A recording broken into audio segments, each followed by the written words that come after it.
para ellos, cosas personales. Vamos de nuevo a Abraham. Abraham oró para que Dios le diera un hijo como heredero. Jacob oró para que Dios le liberara de Saúl. Moisés oró para que encontrara favor ante los ojos de Dios. Eso es lo que podemos encontrar en el Antiguo Testamento, diversas formas y diversas características de oración. Pero en el Nuevo Testamento también encontramos oraciones. Y lo más grande, que hay oraciones que también las elevó nuestro Señor Jesucristo. Mire, Jesús oró por sus discípulos.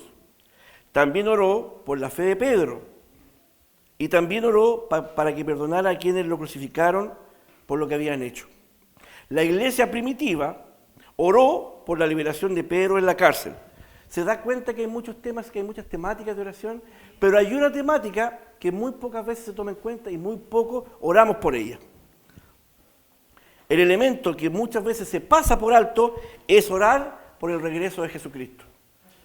En todas nuestras oraciones pedimos de distintas formas, y está bien, la oración es un mandato que tenemos que cumplir, pero el elemento que siempre nosotros lo pasamos por alto es orar por el regreso de Cristo.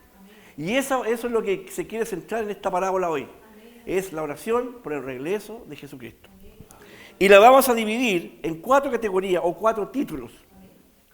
Primero va a ser una ilustración, después va a ser la intención, después va a ser la interpretación y después va a ser la investigación. Hermano, no es que esté cambiando la voz, es que estoy un poco resfriado, por eso me salen algunos. Vamos con la ilustración. Para eso le invito que volvamos a la enseñanza de la parábola, leamos el versículo 2. Había en una ciudad un juez que ni temía a Dios ni respetaba a hombre. Había también en aquella ciudad una viuda, la cual venía a él diciendo: hazme justicia con de mi adversario. Y él no quiso por algún tiempo, pero después de esto dijo dentro de sí: aunque ni temo a Dios ni respeto a hombre, sin embargo por esta viuda me es molesta, le haré justicia. No sea que viniendo de continuo me agote la paciencia. El escenario donde se ilustra esta parábola es un escenario ficticio. No hay una ciudad, no hay un lugar específico, sino que es un escenario ficticio. El Señor describió a este juez como alguien que no temía a Dios, si da cuenta usted lee la palabra, y menos temía al hombre. Esa representación se usaba en la literatura antigua para describir a las personas más perversas y rebeldes. Este sujeto era absolutamente inmoral, no actuaba con reverencia ni por compasión o simpatía. Recuerde que cuando leímos la palabra, la viuda iba constantemente y él la ignoraba, él no prestaba oído a su clamor, entonces no había una empatía con el dolor de aquella viuda. No tenía, viendo todo esto, daba cuenta también que no tenía interés por el primer mandamiento que dice amar a Dios, ni tampoco tenía interés por el segundo mandamiento que era amar al prójimo. O sea, era un hombre totalmente insensato. Era malvado. Y peor aún, si usted lee el versículo 4, se jactaba de su condición. Mire lo que dice el versículo 4. Y él no quiso por algún tiempo, pero después de esto dijo dentro de sí: aunque ni temo a Dios, ni tengo respeto a hombre. O sea, él se jactaba de su maldad, se jactaba de lo perverso que era. Pero mire lo que dice esta parábola, y mire que aquí hay algo como que nos confronta. Dice: he aquí el tipo más inmoral de individuo en la posición más importante de responsabilidad moral, que es un juez. ¿Se da cuenta de lo que está pasando en esta parábola? Un hombre inmoral, un hombre que no temía a Dios, que no le prestaba oído al indefenso, pero tenía una posición moral, que era juzgar. ¿Se da cuenta cómo se va desarrollando el tema? Dice: un juez cuyo desprecio por Dios y por el ser humano tenía implicaciones de largo alcance para todos los que acudían a su tribunal. El tribunal que este hombre presidía no era religioso, sino civil. Vale decir que dictaba y debía aplicar la ley en aspectos de la vida cotidiana. O sea, era un juez como los que vemos común y corriente. Sin embargo, tenía un deber muy serio delante de Dios, de defender la ley con justicia y demostrar compasión y clemencia con sabiduría. O sea, estamos dando cuenta que este juez no cumplía por ningún lado lo que demandaba, cómo tenía que proceder. Dice, tras señalar jueces en las ciudades de Judá, el rey Josafat le ordenó lo siguiente. Él dictó cómo debía proceder un juez. Mirad lo que... Eso está en 2 de Crónicas 19, versículos 6 y 7. Dice, mirad lo que haces, porque no juzgáis en lugar de hombre, sino en lugar de Jehová, el cual está con vosotros cuando juzgáis. O sea, vale decir que este hombre que ignoraba y decía y se jactaba de no temer a Dios, estaba totalmente contraproduciendo lo que se había dictado que tenía que cumplir. O sea, él ni siquiera respetaba a Dios, ni siquiera tenía la conciencia que él para juzgar estaba representando a Dios. Qué duro lo que estaba haciendo este hombre. Después, sea pues con vosotros el temor de Jehová. Mirad lo que hacéis, porque con Jehová nuestro Dios no hay injusticia, ni acepción de personas, ni admisión de cohecho. Vale decir que este hombre no estaba cumpliendo lo que decía la ley, que debía él comportarse como juez, que es entender de que le estaba con él juzgando era Dios mismo, ni mucho menos acepción de personas, porque no le estaba prestando oído a esta viuda que constantemente estaba clamando por justicia. Ahí podemos dar cuenta el primer personaje que encontramos en esta parábola. Un juez injusto, un juez inmoral, un juez que no cumplía ni se sometía a la soberanía de Dios, ni mucho menos respetaba a las personas. Que Dios nos libre alguna vez caer en un juez así. Que Dios nos libre caer ahí, que si no cumplimos la ley o nos pasan un parte, que no nos toque un juez así. Dios nos libre. Ahora vamos a ver el otro personaje de esta parábola.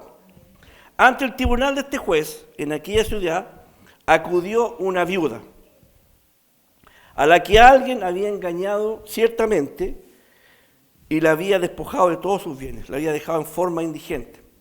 Debido a eso, la mujer venía a él diciendo, hazme justicia de mi adversario.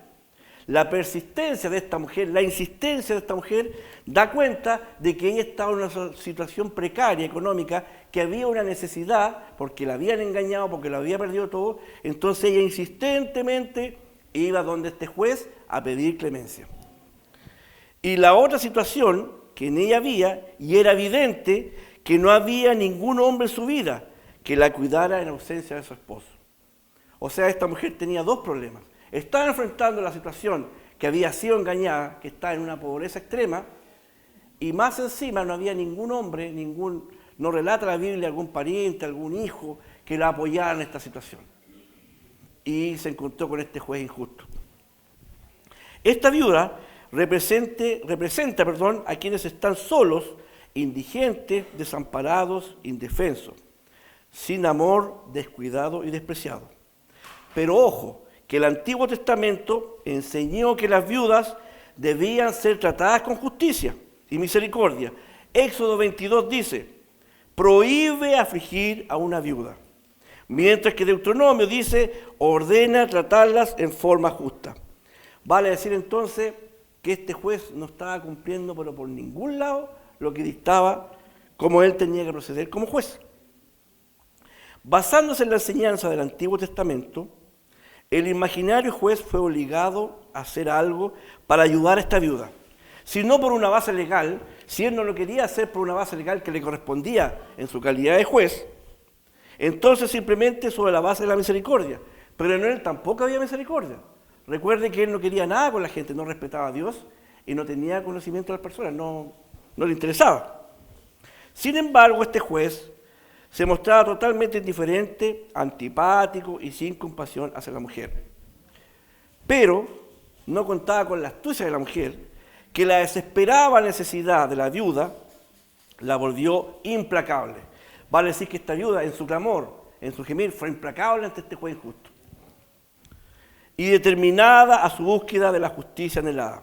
Así que venía el juez, probablemente casi todos los días, exigiéndole, hazme justicia de mi adversario. Esta mujer en su clamor fue implacable, lo relata la Biblia. Estaba constantemente, hazme justicia, hazme justicia, hazme justicia.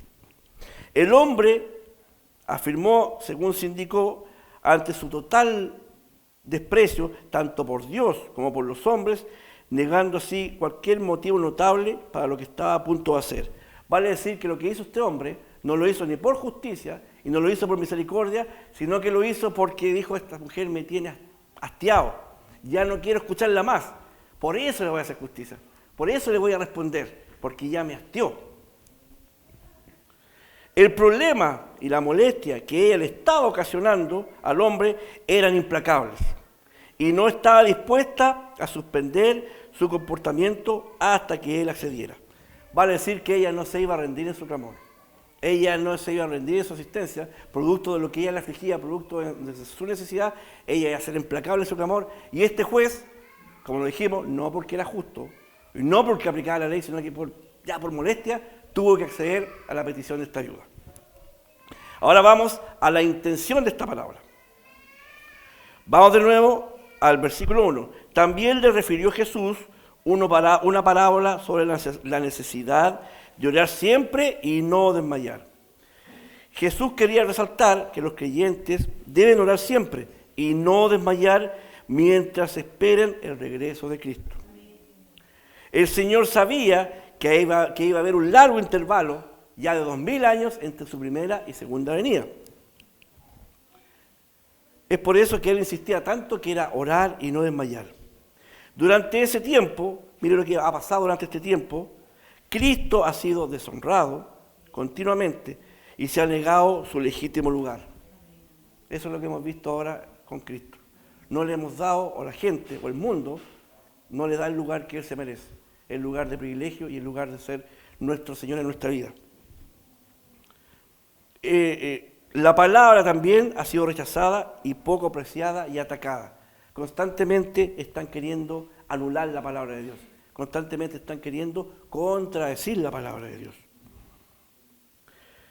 Es natural que los cristianos, ahora es natural que nosotros, los cristianos, anhelen que el Señor Jesucristo regrese para juzgar a los impíos, para destruir el pecado y acabar con el reinado de Satanás y establecer el reino terrenal de Dios. Sin embargo, hasta la segunda venida, los cristianos se les pide no desmayar ni dejar de orar. Pero este versículo, para no sacarlo del contexto, en el contexto en que estamos ahora, es que nuestra oración debe ser incesante y no desmayar pidiendo la segunda venida de Cristo, por la segunda venida de Cristo. Es más, tal oración forma parte de los medios para provocar la segunda venida, ya que la oración es el mecanismo que Dios usa para llevar a cabo su obra. La oración dominante y persistente por el regreso del Señor insta al corazón a dejar las cosas del mundo. Cuando mi oración se vuelca pidiendo que el regreso del Señor sea inminente, ya todo lo que tenga, ya todo lo que le pasa en mi vida pasa a segundo plano. Mi preocupación insistente ahora es pedirle al Señor: acuérdate de nosotros, acuérdate de este mundo que está sufriendo y ten misericordia de nosotros. Ya todo pasa a segundo plano cuando mi oración, como esta viuda, es insistente en el tema de que Cristo venga pronto. Vamos a la interpretación. Y dijo, le invito a que vayamos al versículo 6. Y dijo el Señor: oíd lo que el juez injusto.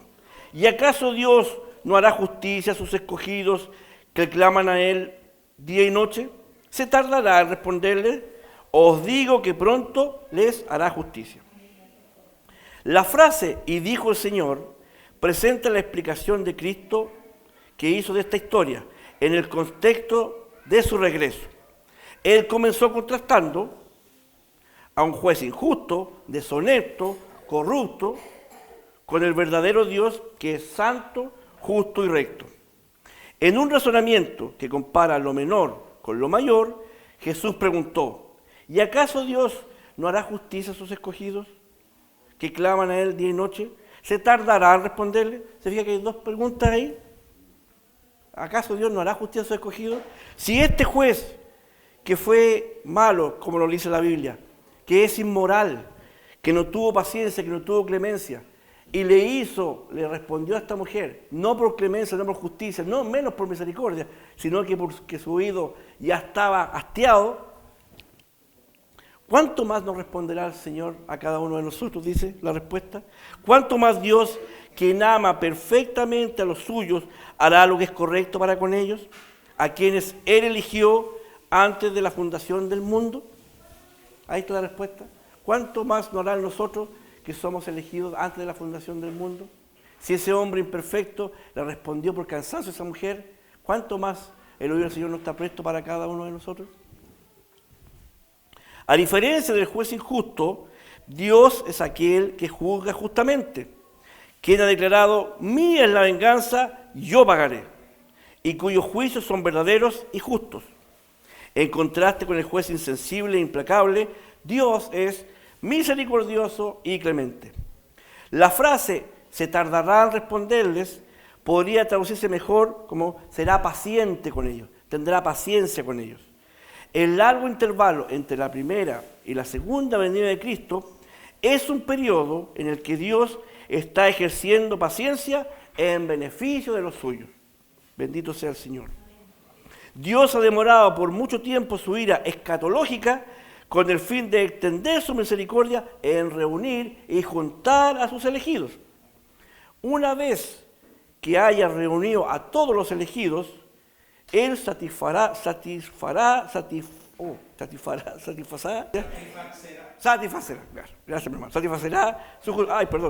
justicia, y lo hará de forma repentina y rápida.